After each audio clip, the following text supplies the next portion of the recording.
நேட்டோவோட எவன்டா வாள் எடுத்துகிட்டு போய் சண்டை போடுவான், அது வாளை குறிக்காது, நவீன ஆயுதங்களை தான் ரசூல்லா சொல்லியிருப்பாங்கன்ட்டு. அப்போது சலஃபுகள்லாம் சொல்லிட்டு இருந்தாங்க, இல்லை அது வாள் தான்ட்டு. நம்ம நம்பல. இப்போ வரைக்கும் வெறும் வாள் வச்சிட்டு இருக்கிறது இவனுங்க மட்டும்தான். சரியா? அப்போ அதுதான் இவங்க நேரடி மீனிங் எடுக்கணும் அவங்க சீரியஸாக தான் சொல்லியிருக்காங்க. நம்ம தான் இவங்க மிஸ் அண்டர்ஸ்டாண்ட் பண்ணி இவங்க போய் அமெரிக்காவோட வாழை தூக்கிட்டு போய் சண்டை 2027 போய் போட்டால் இவங்க என்ன நடக்கும்? இப்போ வரைக்குமே அவங்ககிட்ட வாள் தான். இப்போ வரைக்கும் அது டான்ஸ் ஆடுறதுக்கு மட்டும்தான் வச்சுருக்காங்க. கடைசியாக இப்போ 2007 முழிச்சிட்டு என்ன பண்ணியிருக்காங்க, ஒரு கமிட்டி அமைச்சிருக்காங்க வெப்பன்ஸ் தயாரிக்க. அப்போ என்னன்னா வாகனம், கவச வாகனம் தயாரிச்சு இவங்க அஜெண்டா என்னென்னா இப்போ 2030க்குள்ளே சொந்த காலில் நிற்கணும் அப்படின்னு. அது வரைக்கும் இவங்க என்ன ஃபுட்பால் மேட்ச் ஆகுது, 2 டீமும் வார்ம் அப் பண்ணதுக்கப்புறம் விசில் ஊதுறதுக்கு. போர் எப்போ வேணாலும் தொடங்கும். நீ 30 தயாரிக்கணும், 26 அடிச்சிருவாங்க. இதுக்கு மேலே தான் அவங்க உட்காந்து தயாரிக்க போகிறாங்களாம், சொந்த காலில் நிற்க போகிறாங்களாம். இந்த இஸ்ராராம சொல்லிட்டு இருந்தார். ஒரு டைமில் இவர் போனாராம் ஹஜ்ஜுக்கு. போகும்போது நான் பார்த்தேன், அது பார்த்து எனக்கு மனசு வேதனை வந்துருச்சு. என்னன்னா இராணுவ வீரர்களுடைய கான்வே போச்சு, லாரியில் ஜீப்புங்கெல்லாம் போட்டுச்சு அந்த இராணுவம், அந்த ஜீப். ஏன்னா அந்த பாலைவனத்தில் அந்த ஹம்மரு, அந்த 4x4 அந்த ஹெவி ரக்குடு வண்டி தான் அது போகும். அதெல்லாம் சஸ்பென்ஷன்லாம் ரொம்ப ஹார்டாக இருக்கும். அதை தூக்கி லாரியில் போட்டுட்டு இவனுங்க BMW உட்காந்துட்டு போகிறானுங்களாம். யார்? சோல்ஜர்ஸு. இருக்கையிலே சோல்ஜர்ஸ் தான் ரஃப் அண்ட் டஃப்பாக அவங்க ட்ரெயின் பண்ணப்படணும், கம்ஃபர்ட் ஜோன்லேருந்து வெளியே வரணும். இவனுங்களே இவ்வளோ சொகுசாக போனால் இவங்க எந்த காலத்தில் போய் சண்டை போடுவாங்க? எல்லாம் இவங்களை தேர்வு பண்ணதே எதுக்கு? பாலைவனத்தில் இவங்க ஃபிட்டாக, இவங்க சரியான ஆளுங்க, இவங்களால் ஃபைட் பண்ண முடியும். சோறு தண்ணி இவங்க கம்மியாக சாப்பிடுவாங்க. குதிரையில் இவங்க லாங் டிரைவ் போவாங்க. இவங்க குதிரையும் வெல் ட்ரைன்டுன்னு. இப்போ இவங்க குதிரை அது BMW, ஆடி. என்ன அதுவும் இந்த வெர்ஷன் கிடையாது, அதுலேயும் SUV கிடையாது, அதுலேயும் செடானு, அது 120 போகிற மாதிரி இப்படி. சரியா? அப்போ இவங்களுடைய கணக்கு பார்த்துக்குங்க. இப்போது விஷன் 2030க்கு தான் இவங்க ஆயுத உற்பத்தி தொடங்க போகிறாங்களாம். அதுக்குள்ளே அப்போ அதுக்கு பேர் என்ன வச்சுருக்காங்கன்னா சாமி, Saudi Arabian military industries, SAMI. இப்போ கத்தார் அதுவும் இப்போ தான் தொடங்குதான்.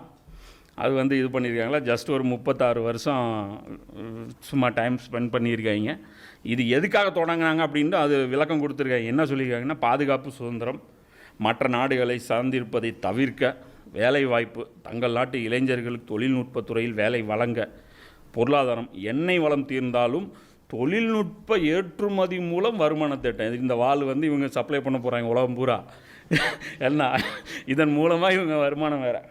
சரி, கறிக்கடைங்களுக்கு வேணால் சப்ளை பண்ணலாம். இப்போ அடுத்தது பார்த்தீங்க அப்படின்னா OICன்னு ஒன்று இருக்குது. இது பார்த்திங்கன்னா இது உலகத்தில் இருக்கிற எல்லா நாடும், முஸ்லீம் நாடுகள் எல்லாமே இருக்குது. இதோடைய தலைமை நஜிது கிடையாது, இது ஜித்தாவில் இருக்குது. இது ஒரு இஸ்லாமிய நலனுக்கு, அது கிம்மிக் தான். அது விக்கிபீடியா சொல்லுது. என்ன சொல்லுது அப்படின்னா, பல்வேறு கூட்டங்கள் நடத்தியதை தவிர முஸ்லிம்களின் நலன்களை பாதுகாப்பதற்கும் பிரச்சனைகளை தீர்ப்பதற்கும் இந்த அமைப்பு தனது தளத்திலிருந்து வேறு எதையும் செய்யவில்லை என்பது வருந்தத்தக்கது. கூட்டம் போட்டதோடு சரி, இது ஒரு துரும்பு கூட முஸ்லீம்களுக்காக கிள்ளி போட்டது கிடையாது. அதனால தான் பார்த்தீங்கன்னா இவங்க எந்த பிரச்சனைக்குமே குரல் கொடுக்க மாட்டாங்க. யார்? அந்த அரபுகள். அந்த GCC பார்த்தீங்கன்னா காசா பிரச்சனையாக இருக்கட்டும், நீங்கள் பலஸ்தீனுக்கு ஈரான் பிரச்சனையே இவங்க தான். வேறு விஷயம் எந்த முஸ்லீம் பிரச்சனை, இந்த ரோஹிங்கியா பிரச்சனையாக இருக்கட்டும், எதுக்குமே இவங்க பார்த்தீங்கன்னா கன்சிடரே பண்ணதில்லை. இவங்கக்கிட்ட என்ன ஒரு திமிர் இருக்குதுன்னா, அரபுகளை தவிர மற்றவங்க முஸ்லீம்னு நினைக்கிறாங்களா இல்லையா அதுவே தெரிய மாட்டேங்குது. அவங்க நம்மளை ஒரு கன்சிடராகவே பண்ணலை, நம்மளை ஒரு ஆளாகவே அவங்க பண்ணலை. அதே பனி இஸ்ராயல்களுடைய, இந்த இப்ராஹிம் நபியுடைய இந்த வாரிசுகளுடைய வம்சத்துக்கும் இதே திமிர் தான் இருக்குது, இந்த வாரிசுடைய வம்சத்துக்கும் இதே திமிர் தான் இருக்குது. அப்போ அந்த அடிப்படையில் பார்க்கும்போது ரோமர்களோட சண்டை போடுற குரூப் யாருன்னா இவங்க தான், இந்த வாழை தொங்க போட்டுட்டு. அப்போ சிலுவை ஜெயிச்சது அப்படிங்கிறதுக்கு என்ன மீனிங்கு அப்படின்னு பார்க்கும்போது, அப்போ இந்த வாரம் இவங்க என்ன சொல்கிறாங்க, ஈரானை அழிக்கிற வார், இது லாபங்களுக்கான வார், இது எண்ணெய்க்கான வாருன்னு தான் இவன் நினச்சிட்டு இருக்கான். யார்? எண்ணெயுடைய கண்ட்ரோலு நம்ம கையில் எடுத்துடலாம், சவுதி இவங்கெல்லாம் எடுக்கு, நமக்கு ஜாயிண்ட்டாக ஒரு இது போட்டுக்கலாம் அப்படின்னு தான் பேக்ட்டுக்காக இவன் நினச்சிட்ருக்கான். ஆனால் உண்மையில் அது கிடையாது. அதுதான் பார்த்திங்கன்னா இந்த ஹதீஸ் வருது இல்லையா, யூப்ரட்டிஸ் நடி, அந்த ஹதீஸில் நபி ஸல்லல்லாஹு அலைஹி வஸல்லம் அவங்க என்ன சொல்கிறாங்க அப்படின்னு பார்த்தீங்கன்னா, ஒவ்வொருத்தரும் என்ன நினைப்பான் அப்படின்னா, நான் வந்து அதை தப்பிச்சிருவேன் அப்படின்னு தான் நினைப்பான். அது புகாரியில் வரக்கூடிய அந்த ஹதீஸ். எதனால் அவங்க சண்டை போடுறாங்க அப்படின்னா, ஒவ்வொரு 100 பேரிலிருந்தும் 99 பேர் அவங்க வந்து கொல்லப்படுவாங்க. அப்போ அவங்க என்ன நினைப்பாங்கன்னா, நான் தப்பிச்சிருவேன். புகாரில் 3176. இப்போ அந்த அடிப்படையில் அந்த வந்து தப்பிக்கக்கூட அந்த போகக்கூடிய ஒரு ஆள் நான் தான் அப்படின்னு சொல்லி ஒவ்வொருத்தனும் நினைப்பான். உயிர் பிழைப்பவனாக நானாக இருக்க வேண்டும், நானாக இருப்பேன்னு அவன் நினச்சிக்குவான். அதனால தான் அவன் கான்ஃபிடென்ஸாக உள்ளே இறங்குறான். அவன் என்ன நினச்சிக்கிறான், ஈரான்லாம் அடிச்சு காலி பண்ணிடலாம், ஒன்றும் பிரச்சனை இல்லை. இவன் குவைத் கத்தார் நினச்சிக்கிறான், சவுதியெல்லாம் தட்டிடலாம் நம்மக்கிட்ட தான். இவங்க இப்படி ஒரு டீலிங் ஏதோ பேசியிருக்கலாம். இது அடுத்து நடக்கும்போது தான் தெரியும். அடுத்து இந்த நம்பர் எப்படி ஸ்டார்ட் ஆகுது, இப்போ இவங்களுடைய நம்பர் எப்படி வருதுன்னு தெரியும். இந்த கடைசி எங்கன்னா பாகிஸ்தானில் வந்து முடியும். இப்போவே வந்து ஹிண்டெல்லாம் கொடுத்துட்டாங்க. இப்போ வந்து மேஜர் இவர் வந்து அவரே வந்து சொல்லிட்டார். யார்? மேஜர் மதன்குமார். ஒரு ஆர்மி ஆஃபீஸர் வந்து பேசுகிறார், லெக்சர் கொடுக்குறார். அதில் அவர் சொல்கிறார், வரக்கூடிய நாட்களில் நாம் தயாராக இருக்க வேண்டும். ஒரு 30 நாள் 40 நாள் அந்த மாதிரி தான் சொல்கிறார்.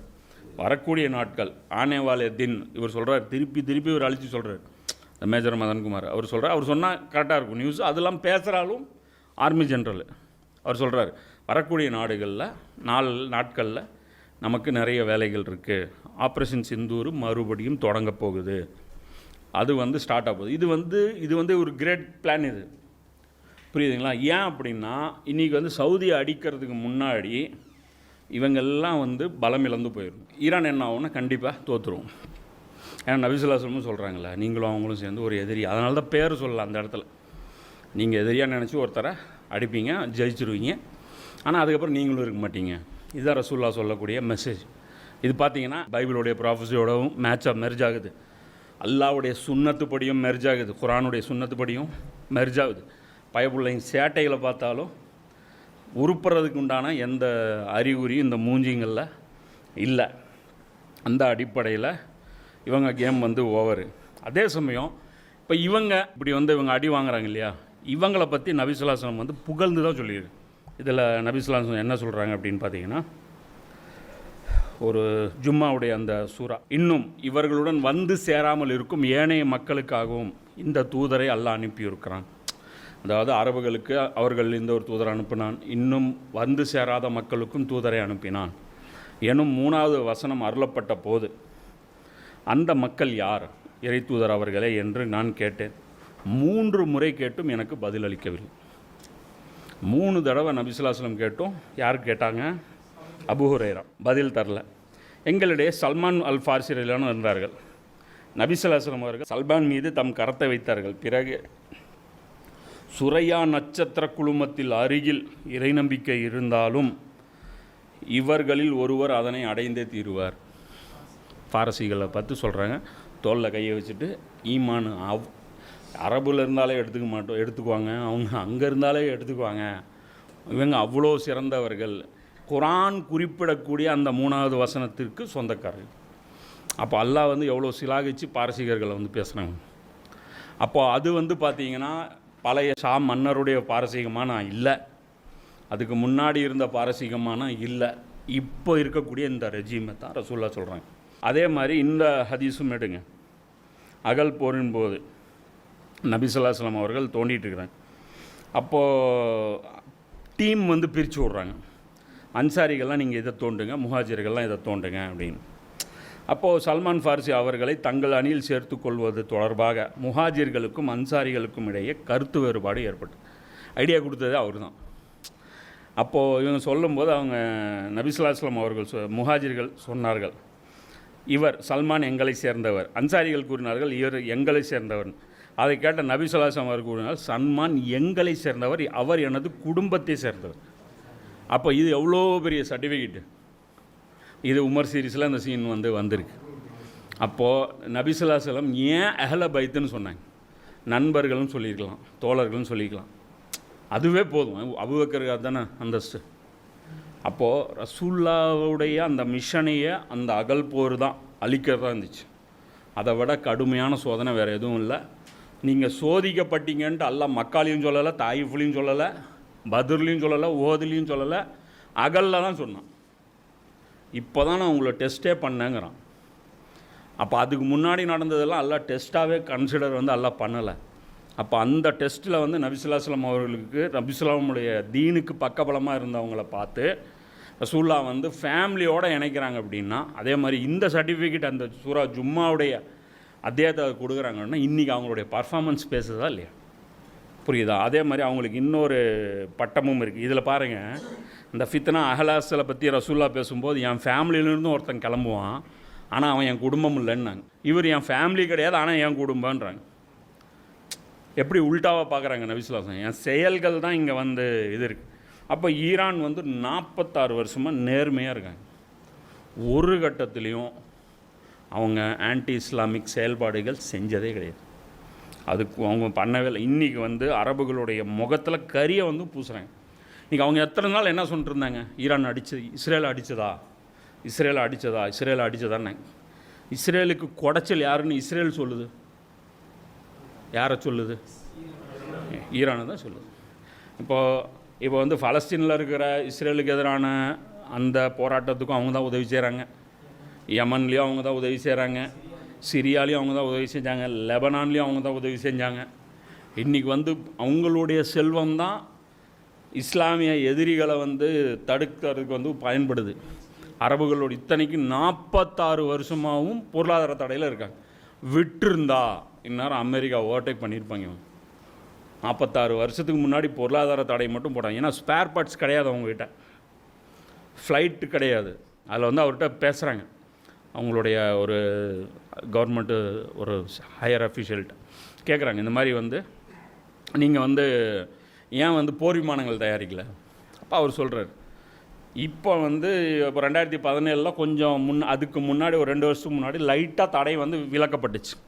அப்போ அவங்க சொல்கிறாங்க, இப்போ நான் போர் விமானம் தயாரிக்க ஆரம்பித்தா 40 வருஷம் நான் பின்னாடி இருப்பேன் டெக்னாலஜியில். அப்போது எங்கள் பிளானே அது கிடையாது. நாங்கள் வேறு பிளான் என்னன்னா, நாங்கள் சேஃபாக இருக்கிறது எங்கள் பிளானே கிடையாது. எங்களுக்கு ஏர் டிஃபென்ஸ் தேவையே இல்லைப்பா. வந்து மிசைல் அடி ஹுசைன் அலைஹிஸ்ஸலாமோட போய் ஜாயின் பண்ணுறோம். எங்களுக்கு என்ன இருக்குது பிரச்சனை? நாங்களே வந்து ஒவ்வொரு முகரமும் வந்து எங்களுடைய செத்தா பரவாயில்லைன்னு தான் அவங்க பண்டிகையை அவங்களுக்கு அப்படி தான் டிசைன் செஞ்சுருக்கு. அவங்களே வந்து ஹுசைன், அவங்களுடைய ஹீரோ யார்? ஹுசைனு, ஷஹாதத்து. ஷஹாதத் தான் அவங்களுடைய இது. ஒரு சின்ன குழந்தை வர்றாரு, ஆசீர்வாதம் பண்ணுங்க எனக்கு, என்ன ஆகும்? நான் ஷஹாதத் ஷஹீதாகணும். புரியுங்களா? இது அதான் அல்லாமா இக்பால் சொல்கிறார், ஷஹாதத் ஹே மத்லூபே மக்சூதே மோமின், நான் மாலே கனிமத் நான் கிஷ்வர் குஷாய். அதாவது மூமினுடைய இலக்கு ஷஹாதத் தான். அது எங்களுக்கு வந்து கனிமத்தை பற்றியும் எங்களுக்கு கவலை கிடையாது, எங்களுக்கு ஆட்சி அதிகாரத்தை பற்றி எங்களுக்கு கவலை. அதே தான் ஈரானுடைய பாதை. நீ காமிச்சதில்லை. டீல் பேசணுன்னா அவங்கக்கிட்ட இல்லாத டீலாக இன்றைக்கி அவங்க மட்டும் இன்றைக்கி பொழைக்க தெரிகிற டீல் போடுறதா இருந்த நம்ம பாஷையில், அரபுகள் பாஷையில் இன்றைக்கி வந்து யுஏஇ, துபாய், கத்தாரம் தூக்கி சாப்பிட்றக்கூடிய அளவுக்கு இவங்களை ஆக்கியிருக்கணும். தூக்கி கையில் கொடுத்துருவான் அமெரிக்கா. தோல்வி ஒத்துக்கோ, மொத்த அரபுகளும் அவங்க கையில் கொடுத்துட்றேன்ட்டு ஹுர்முஸை கண்ட்ரோல் பேசுகிறாங்க. டீலு ஹுர்முஸ் நீயும் நானும் சேர்ந்து கண்ட்ரோல் பண்ணலான்ட்டு, ஜாயிண்ட்டு கண்ட்ரோல் பண்ணிக்கலாம், வர்றதில் உனக்கு பாதி எனக்கு பாதின்ட்டு. எல்லாம் கிடையாதுன்ட்டாங்க. இதுக்கு மேலே என்ன அவங்க ப்ரூஃப் பண்ணணும்? அவங்களுடைய லீடரை கொடுத்துட்டாங்க, அவ்வளோ பெரிய விலையை கொடுத்துட்டாங்க, அவ்வளோ ஃபண்டிங் அவங்க கொடுக்குறதெல்லாம் யாருக்கு கொடுக்குறாங்க? எதுக்காக கொடுக்குறாங்க? என்ன நடக்குது? நீங்கள் யாருக்கு ஃபண்டுங்க கொடுத்தீங்க? 2 டெரரிஸ்ட்டு, ஒன்று ஐடியாலஜிக்கல் டெரரிஸ்ட்டு, ஒன்று டைரக்ட் டெரரிஸ்ட்டு. இந்த கர்பலா நான் ஆரம்பிக்கும்போது என்ன சொன்னேன், பழைய கதை, முடிஞ்சு போன விஷயம், இதை ஏன் கிளறேன்? எக்ஸாம்பிள் இல்லாமலாம் செயல்பட முடியாது பாவா. எக்ஸாம்பிள் வரலாறுங்கிறது என்ன? வரலாறுகளில் நாம் படிப்பினை வைத்தோம். இது ஏன் பேசுகிற? இது முடிஞ்சு போனது இல்லை, எல்லாமே முடிஞ்சு போனது தான். இப்போ தூக்கி குரானில் எல்லாம் நடக்க போகிறதா? எல்லாமே முடிஞ்சு போனது தான். ஏன்னா நம்ம பக்கத்துல வாழ்ந்துட்டுருக்காங்க, ஈசா நபியும் மூசா நபியும் எல்லாம் முடிஞ்சு போனவங்க தான். சூப்பர் ஹீரோஸ்ப்பா, எங்களை எக்ஸாம்பிள் செட் பண்ணுறாங்க அவங்க. அப்போ அவங்கள வந்து நம்ம புறக்கணிச்சுட்டு நம்மளால் ஒன்றும் பண்ண முடியாது. அப்போ ஈரான் வந்து பார்த்திங்கன்னா இவங்களை பற்றி நபி ஸல்லல்லாஹு அலைஹி வஸல்லம் வந்து பாசிட்டிவாக தான் சொல்கிறாங்க. அதே மாதிரி மஹதி அலைஹிஸ்ஸலாமோட யார் போய் ஜாயின்ட் ஆவாங்க அப்படிங்கிற அந்த ஒரு ஹதீஸ் இருக்குது. சுனன் அபூ தாவூதில் 4286. அதில் வந்து நபி ஸல்லல்லாஹு அலைஹி வஸல்லம் வந்து சொல்கிறாங்க, இந்த பையத்து நடந்துரும், சிரியாவில் அவருக்கு எதிராக ஒரு படை அனுப்பப்படும், ஆனால் அது மக்காவிற்கும் மதீனாவிற்கும் இடையில் இல்லை, பாலைவனத்தில் பூமிக்குள் புதைண்டு போகும். மக்கள் அதை பார்க்கும்போது சிரியாவின் அவுலியாக்கள், ஈராக்கின் சிறந்த மக்களும் அவரிடம் வந்து ருக்னுக்கும் மகாமுக்கும் இடையில் அவரிடம் விசுவாச பிரமாணம் செய்வார்கள். இந்த ஹதீஸ் இருக்குது. இப்போ இதில் சிரியாவுடைய அவுலியாக்கள்னு இவங்க மொழிபெயர்த்துருக்காங்க சுன்னத் ஜமாத்து. இந்த ஆக்சுவலாக அந்த இடத்துல வந்து பார்த்திங்கன்னா அப்தால்னு இருக்குது. அப்தாலுக்கு இவங்க வந்து என்ன பண்ணிட்டாங்கன்னா அடியார்கள்